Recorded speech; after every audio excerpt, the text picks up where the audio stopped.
성경 말씀을 우리 모두가 함께 봉독하겠습니다. 사도행전 1장 8절 거룩하신 하나님의 말씀입니다.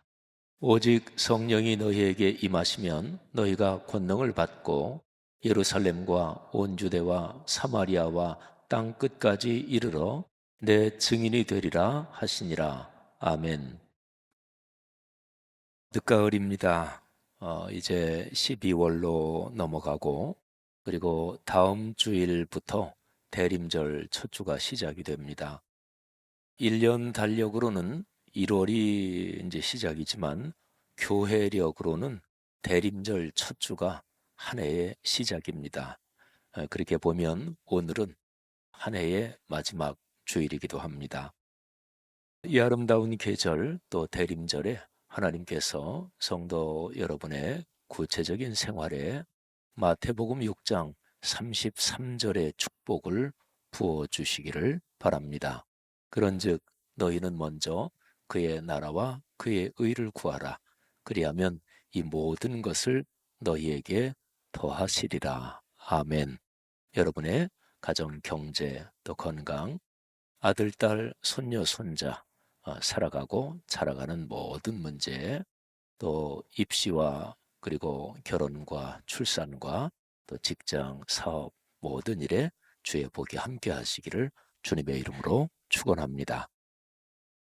평생 목회하신 그리고 은퇴하신 그런 목사님들 중에서 훌륭하신 분들 중에서 이런 얘기를 하시는 분들이 가끔 있습니다. 사람됨이 신앙보다 더 중요하다. 이런 얘기를 하시는 분들이 가끔 계십니다. 아마도 그런 분들은 목회하시면서 성도들과의 인간관계에서 많이 어려움을 당하신 그런 분들일 것입니다. 그리고 목회하면서 성도들과의 사람과의 갈등에서 치이고 상처받고 그럴 때 교회 성도들 중에서 신앙에 열심이 없고 그런 분들하고는 절대로 부딪히지 않습니다. 뭐 신앙에 열심도 없는데 그러니까 교회 어디 부서에서 봉사도 하지 않을 테고 그런 분들하고는 충돌할 일이 없겠죠. 그러니까 교회에서 핵심에서 열정을 가지고 헌신하는 사람들하고 부딪혀도 부딪히게 되는 거죠.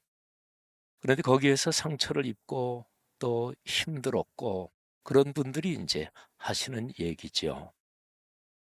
심정은 이해를 하는데 그런데 성경적으로 보면 틀린 말이죠. 그러니까 그분들의 얘기는 예수 믿기 전에 사람 됨됨이가 어떤가? 그게 중요하다. 평생 목회해 보니까 그렇더라. 사람 변하지 않는다. 사람 변화시키려고 너무 애쓰지 말아라. 목사 진 다 빠진다. 그냥 그렁그렁 목회해라. 뭐 이런 방향의 얘기죠. 어쨌든 성경적으로는 맞지 않습니다. 하나님의 거룩한 능력으로 사람은 변합니다. 성령의 능력으로 속사람은 변합니다. 그러니까 그런 분들의 얘기를 성경적으로 맞게 그렇게 얘기하자면 다음과 같이 됩니다. 교회 활동에서 열정과 헌신이 있다고 그게 믿음이 좋은 거는 아니다. 그러니까 신앙의 사람 됨됨이 그냥 일반적인 사람 됨됨이 말고 예수 그리스도를 만나고 성령의 은혜를 받고 말씀을 묵상하면서 신앙인으로서 사람 됨됨이가 이게 아름답게 변하는 것, 이게 신앙의 활동이나 헌신보다 훨씬 더 중요하다. 이렇게 얘기하면 정확한 얘기죠. 사과나무가 사과 열매를 맺죠. 가을이라서 은행나무가 아주 노랗게 물들고 참 아름다운데 은행나무에게 너 사과 열매를 좀 맺어라. 이런다 그래서 은행나무가 사과 열매를 맺지 못합니다. 부탁을 해도 간청을 해도 또는 명령 안 되면 협박을 하든지 너 사과 열매를 한 개라도 맺으면 엄청나게 보상을 해줄게. 회유를 해도 그래도 안 됩니다. 뭐 당연하지요. 사과나무가 아니니까 사과 열매를 맺을 수가 없는 거죠. 그러니까 순서로 보면 사과나무가 있어야 돼요. 또는 사과나무가 돼야 돼요. 그 존재 자체가. 그래야 거기에서 그 존재에서 열매 또는 뭐 행위라 그럴까요? 그게 이제 열매로 사과 열매로 나오는 거죠. 여러분, 제가 지금 설명드린 것이 종교 개혁자 마르틴 루터 이 신앙의 큰 스승 이분이 얘기한 그리스도인의 삶입니다. 루터 그분이 그런 얘기를 하신 거예요. 먼저 사과나무가 있어야 사과나무가 돼야 사과 열매를 맺는다. 사과나무가 되는 거, 사과나무 그게 바로 믿음이다. 그리고 열매를 맺는 게 사랑과 봉사와 헌신이다 하는 거죠. 그런데 우리 그리스도인은 신앙생활을 하면서 열심히 하는데 그것이 믿음에서 나오지 않은 그런 것도 종종 많습니다. 내가 인정받기 위해서 열심히 하는 거, 그건 믿음에서 나온 게 아니지요. 사람에게 보이려고 또는 아우 나는 이런 일 하는 거 좋아해. 나 좋으니까 하는 거, 그거는 믿음에서 나온 게 아니죠. 나 좋으니까 어떤 거 하면 그 사람은 나 싫은 거 부딪힐 때는 아주 강하고 날카롭게 거부합니다. 그러니까 주님께서 마지막 날에 그런 사람이 주님 저 굉장히 열심히 봉사했는데요. 너 좋으니까 한 거 아니냐? 불법을 행하는 자들아. 이렇게 무서운 말씀을 듣게 되는 거죠. 내가 좋고 싫고 그게 기준이 되면 안 되지요. 하나님께서 주님께서 무엇을 원하시는지 그리스도의 몸인 교회에 내가 어떤 봉사를 마땅히 해야 하는지 그런데 거기에 내가 힘들어도 주님의 뜻이면 하는 것이고 내가 희생이 있어도 주님께서 원하시는 거면 하는 것 그게 바로 믿음에서 나온 봉사지요. 제가 지금까지 드린 말씀 이거를 2000년 교회 역사에서 아주 중요한 가르침의 문장으로 표현하면 다음과 같습니다. 뭐 보통 명제 이렇게 얘기하죠. 2000년 기독교 역사에서 아주 유명한 명제, 신앙의 가르침을 문장으로 표현한 게 한 대여섯 가지가 무지무지하게 중요합니다. 그 중에 하나가 이런 것입니다. 존재가 행위보다 앞선다. 뭐 아까 설명드렸으니까 이해가 가시죠?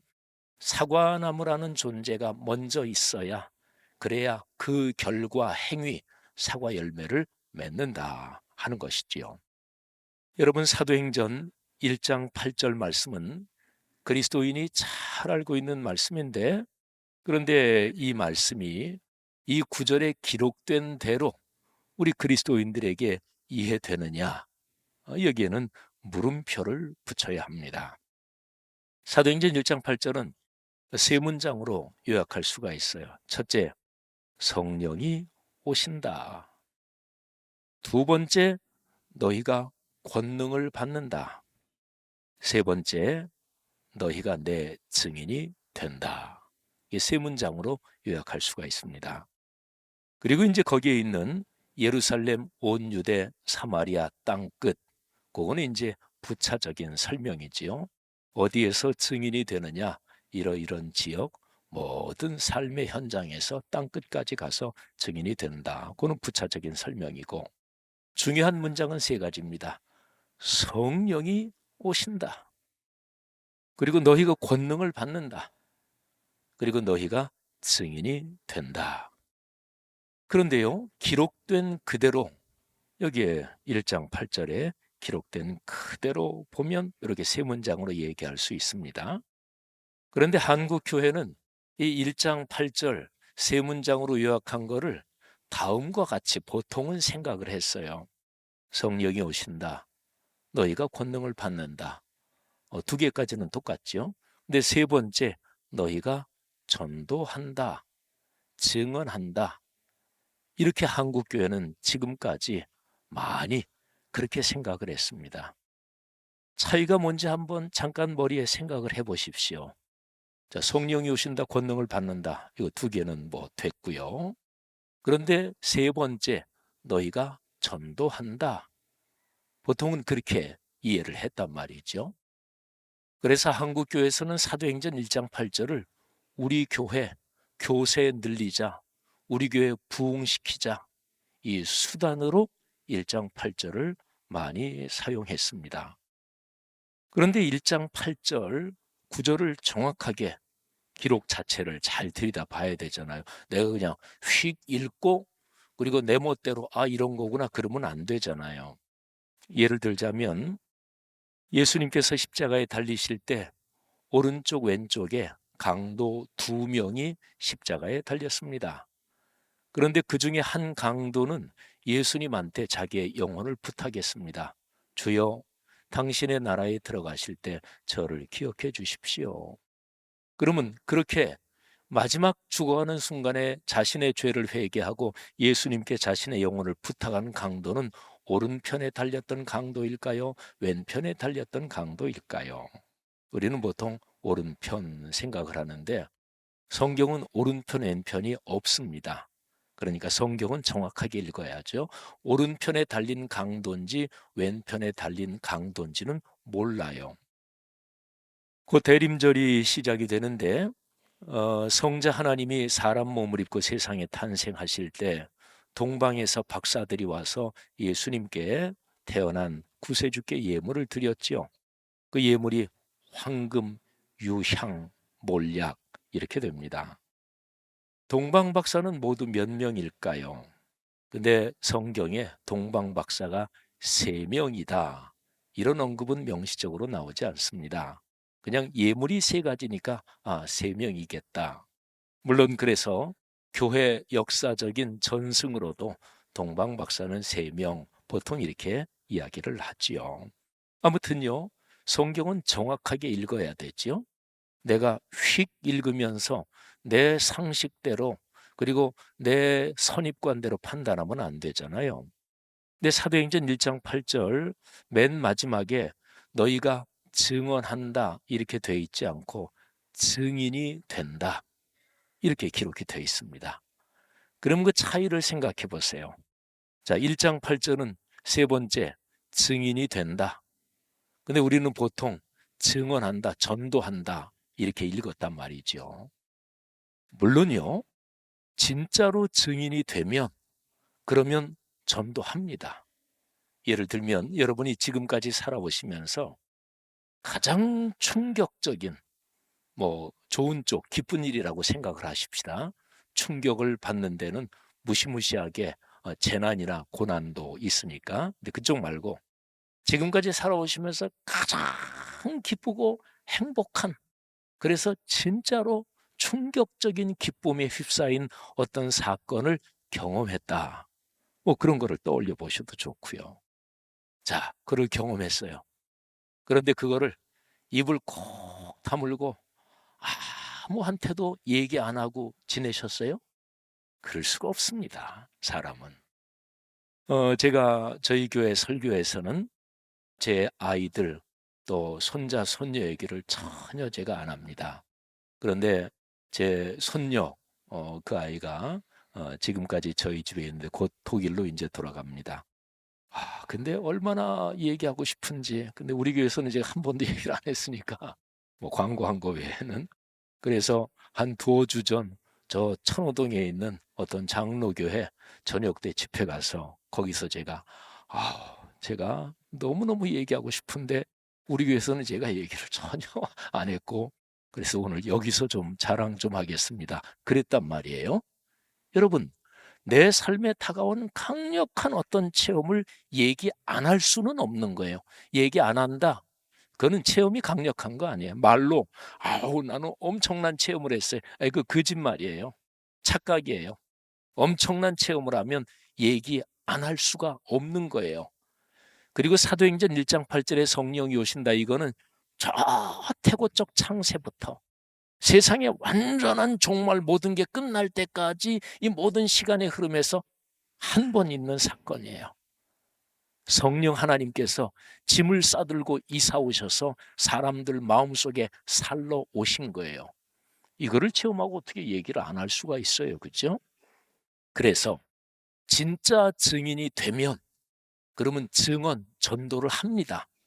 자, 이거는 전제를 하고, 그럼에도 불구하고 1장 8절은 성령이 오신다, 권능을 받는다, 전도한다 이렇게 기록되지 않았고요. 증인이 된다 이렇게 기록이 됐어요.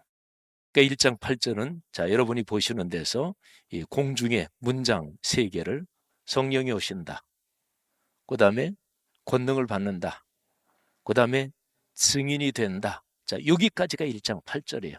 그 다음에 1장 8절에 써있지는, 명시적으로 써있지는 않지만 전도한다, 증언한다. 요거는 요 다음에 있어요. 1장 8절 밖에 있습니다. 문장으로만 보면. 제가 왜 이렇게까지 설명을 하느냐? 증인이 된다. 이게 무지무지하게 중요해서 그렇습니다. 증인, 두 번째 글자가 사람 인자잖아요. 그러니까 성령이 임하시면 권능을 받고 어떤 일이 일어나느냐? 사람이 되는 거예요. 사람이 됩니다. 신앙의 사람 됨됨이가 변화되는 거예요. 이게 중요합니다. 한국 교회는 여태까지 이거를 놓친 거 아닌가요? 그래서 교회에서 무조건 열심히만 하면 인정을 받고, 근데 그 사람의 속사람이 변화됐는지, 사실은 옛날에는 이거를 굉장히 강조를 했어요. 근데 이거는 강조 안 하고 사도행전 1장 8절 성령이 오시면 권능을 받고 전도한다 그랬다. 성도 여러분 전도합시다. 그런데 1장 8절에는 그 전에 성령이 임하시면 권능을 받고 사람이 됩니다. 이 얘기가 기록이 돼 있다고요. 제가 담임 목사로서 늘 강조하는 표현을 한번 여기에 연결시켜 볼까요? 인격과 일상이 변합니다. 사람이 바뀌었다. 그 표시는 인격, 속이 바뀌었다는 것이고, 그리고 일상, 겉의 생활이 바뀌었다는 거죠. 어떤 특별한 행사가 있을 때 갑자기 감동을 받아서 엄청난 봉사를 했다. 이거는 일상은 아니고 특별한 거잖아요. 그죠? 일상은 뭐예요? 매일 아침 일어나서 식사하고 출근하고 또는 가정 살림하고 또는 뭐 월급 받고 또는 사업에서 돈 벌어서 돈 쓰고 하는 거잖아요. 일상이 바뀐다 하는 얘기는 돈 쓰는 패턴이 바뀌는 거예요. 하루 일상의 시간 관리가 바뀌는 거예요. 내가 주님의 사람이 됐으니까 내 일주일의 시간에서 주님을 만나는 시간, 그거를 중심에 놓게 되는 거예요. 돈을 쓰는 것도 내가 10의 1조만 주님의 것이 아니라 10의 10 다 주님의 것인데 주님의 것임을 표시하는 그 하나를 드리고 10의 9은 주께서 내게 주시는 거니까 쓴다. 물질에 대한 일상의 습관이 바뀌는 것입니다. 사랑하신 여러분, 예수 그리스도를 믿는다는 것이 무엇입니까? 사도행전 1장 8절에 성령이 오시면 권능을 받고 사람이 됩니다. 이것이 중요합니다. 그러니까 사도행전 1장 8절은 전도하라. 직접적으로 이 말을 하고 있는 게 아니에요. 너희가 성령이 오시면 사람이 변한다. 근데 이 변화가 얼마나 확실한지 이게 되면 그 다음에 전도하는 것은 자연스럽게 삶으로 또는 여러 가지로 이어지는 것입니다. 사랑하신 여러분, 우리 교회는 지난 주일에 제가 설교하면서 또 선포를 했는데 한 사람이 3명 또는 4, 5사람씩 전도 대상자를 한 2주간, 3주간에 걸쳐서 이제 정합니다. 제일 중요한 것은 사도행전 1장 8절 말씀을 하나님의 말씀으로 믿고 이 말씀이 내 생활, 내 삶 또는 내가 속한 소그룹, 우리 동네 그리고 우리 교회에서 이 말씀대로 역사하시고 하나님이 그리고 이 말씀에 따른 표적과 기적과 축복이 나타날 것을 믿고 기대하면서 이 일에 동참하는 게 무엇보다 중요합니다. 자, 그래서 전도 대상자를 정하면서 우리 게 지 목사님은 전도하라는 얘기는 진짜로 별로 거의 강조 안 하는 분인데 이제 코로나도 끝났고 하니까 본격적으로 전도하려나 보다. 뭐 이 정도로 생각하고 뭐 내 신앙생활 몇십 년 해오면서 전도 대상자 정하고 또 옛날에 박태희 목사님 계실 때 총동원 전도주일하고 뭐 그런 거 다 해본 거니까 몇 명 정하고 또 교회 사는 거니까 동참해야지. 이렇게 정하지 마십시오. 쉽게 정하지 마세요. 빨리 대강 정하지 마세요. 여러분 주변에 생각나는 사람들을 쭉 놓고 기도하십시오.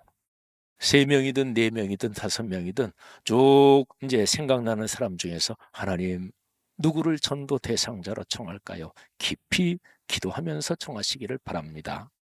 그리고 그렇게 기도하면서 머리에 떠오른 사람 7, 8명, 10여 명을 쭉 놓고 이 사람은 절대로 안 돼. 그건 여러분 생각입니다. 기도하세요. 한 10여 명이면 쭉 적어놓고 기도하면서 성령께서 마음을 주시는 대로 거기에서 3명이든 4, 5명을 정하시기를 바랍니다. 전도하면 우리 예수 믿는 사람한테 부담이 먼저 되지요. 그런데 성경적으로 말하면 부담을 가질 필요가 없습니다. 성경대로 하면 전도는 자연스러운 과정입니다. 자, 먼저 기도만 하면 됩니다. 자, 기도하는 사람, 전도 대상자를 놓고 기도하는 사람에게 성령께서 임하실 것입니다. 충만하게 역사할 것입니다. 그런 기도하는 과정에서 한두 달, 서너 달, 6개월, 1년 계속해서 기도하는 과정에서 기도하는 사람이 성령의 능력을 체험합니다. 어떤 경우에는 특별하게 전격적으로, 어떤 경우에는 점진적으로 이슬비에 젖듯이 몇 개월이 쭉 기도하다가 이런 체험을 하시는 분도 있겠죠. 갑자기 예수님께서 나 같은 죄인을 위해 십자가에 달리셨는데 내가 지금까지 장로요, 권사요, 집사요 예수 믿는데 내가 영혼 구원을 위해서 진짜로 진지하게 한 번도 기도해보고 그렇게 전도한 적이 없다는 것 때문에 어느 날 갑자기 충격을 받아서 하나님께 울음을 터뜨리며 회개하는 체험도 있을 수가 있겠지요. 세상적으로 보면 배은 망덕도 그런 배은 망덕이 없지요. 제가 지금 말씀드리는 얘기, 논리는 다 아시지요? 하나님께서 죽을 우리를 살리셨다. 하나님이 가장 기뻐하시는 게 영혼을 구하는 거다. 근데 나는 지금까지 전도 한 사람도 해본 적 없다. 그건 배운 망덕이잖아요. 논리는 알아요. 근데 우리의 마음속에 이게 진지하게 깨달아지거나 그러진 않아요. 이런 논리는 너무나 간단하기 때문에 신앙생활하면서 설교나 또는 성경을 읽으면서 이런 거 들을 때는 이게 불편하잖아요. 난 전도 한 번도 해본 적이 없고 또 나는 중직을 맡았는데 전도에 힘써본 적이 없고 우리 교회에서 내 동네에서 구역에서 오랫동안 안 나오는 사람 내가 권하거나 좀 찾아가거나 그랬던 적도 한 번도 없고 그러니까 은근히 이거를 옆으로 이렇게 정리를 합니다. 뭐 다 신앙생활 그런 거지. 뭐 성경에 그런 얘기 진짜인 건 맞지. 하지만 뭐 누구나 다 그렇게 사나. 또 오늘날 우리가 사는 일반적인 신앙생활의 일반적인 분위기 관습이 너무나 밑으로 다운됐으니까 그냥 그 가운데서 이렇게 안주하는 거지요. 여러분, 기도하면서 성령의 권능이 임해서 먼저 여러분과 저 우리를 변화시키실 것입니다. 우리가 증인이 되고 예수의 사람이 되고 그리고 말씀을 말씀대로 믿고 헌신하는 사람이 되는 거예요. 자, 그렇게 우리가 증인이 되면서 성령께서 이제는 전도의 대상자에게 역사하셔서 그들에게 계기를 주시고 어떤 특별한 일을 주시고 그들을 변화시키실 것입니다. 그러면서 주님께서 기도하고 있는 사람들에게 신호를 주실 거예요. 그러면 신호에 따라서 움직이면 됩니다. 사랑하신 여러분, 60주년 사역의 3번째 해, 내년이지요. 60주년 사역을 마무리하는 마지막 해에 우리는 올해 크리스마스에 5,000명의 영혼을 크리스마스 예물로 주님께 바쳐 올리며 이 5,000명을 품고 내년 1년을 걸어갈 것입니다. 사도행전 1장 8절 말씀을 우리가 체험할 것입니다. 성경적인 교회를 경험하며 복을 받고 누리며 그리고 넉넉하게 나누게 될 것을 믿습니다. 성도 여러분 중에 이 말씀을 진지하게 가슴에 품고 걸어가는 사람들마다 하나님께서 표적과 기적으로 역사하시고, 그리고 특별히 마태복음 6장 33절의 복을 체험하게 하시기를 주님의 이름으로 축원합니다. 그런즉 너희는 먼저 그의 나라와 그의 의를 구하라. 그리하면 이 모든 것을 너희에게 더하시리라. 여러분들의 삶에 이런 복이 가문 대대로 넘쳐 흐르기를 주님의 이름으로 축원합니다.